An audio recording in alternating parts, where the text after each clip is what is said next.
Hi friends, ఈరోజు మన వీడియోలో రాగి సంగటి చాలామంది ఇష్టపడరండి.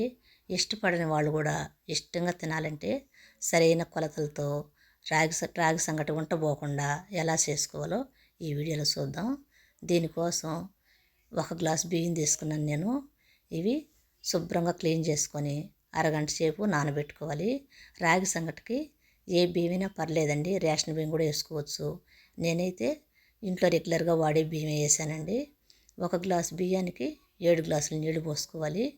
నేనైతే ఇన్స్టాపాట్లో కుక్కర్ ఆన్ చేసుకొని పెడుతున్నానండి. 14 నిమిషాలు పెడుతున్నాను. 14 నిమిషాలకైతే కరెక్ట్గా ఉడికిపోతుంది.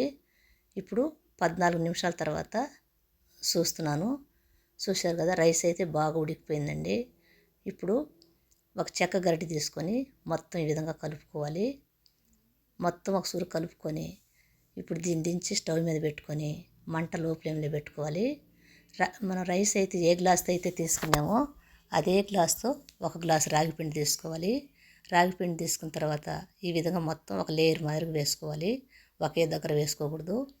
ఈ విధంగా మొత్తం వేసుకునేసి దీని మీద మూత పెట్టుకొని 5 నిమిషాలు అట్నే ఉంచేయాలి. ఈ చెగకి రాగి పిండి కూడా బాగా మగ్గిపోతుందండి. చూశారు కదా, రాగి పిండి కూడా బాగా ఉడికింది. ఇప్పుడు అదే చెక్క గరిటెతో మొత్తం ఒకసారి వంట పోకుండా ఈ విధంగా మొత్తం కలుపుకోవాలి. ఈ విధంగా మొత్తం కలుపుకున్నామంటే ఈ పిండి అంతా బాగా అన్నంలోకి బాగా కలిసిపోయి వంటలు లేకుండా కలుపుకోవాలి. సంగటి వచ్చి ఎక్కువ గట్టిగా ఉండకూడదు, అనుగ్గా ఉంటేనే బాగుంటుంది తినడానికి. చూశారు కదా, ఈ విధంగా కానీ చేసుకున్నామంటే సంగటి అంటే ఇష్టపడిన వాళ్ళు కూడా ఇష్టంగా తింటారండి. ఈ విధంగా అనుగ్గా ఉండాలి సంగటి. చేసుకున్న తర్వాత ఒక ప్లేట్ని చెమ్మ చేసుకొని ఇప్పుడు ఈ రాగి సంగటి తీసి ప్లేట్లో పెట్టుకొని మనం చిన్న ముద్దల్లాగా చేసుకోవాలి రౌండ్గా.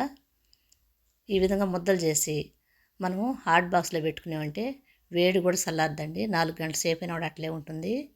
ఈ విధంగా చేసుకున్న తర్వాత ఇందులోకి వెజ్ కర్రీ అయినా నాన్ వెజ్ కర్రీ అయినా చాలా బాగుంటుంది.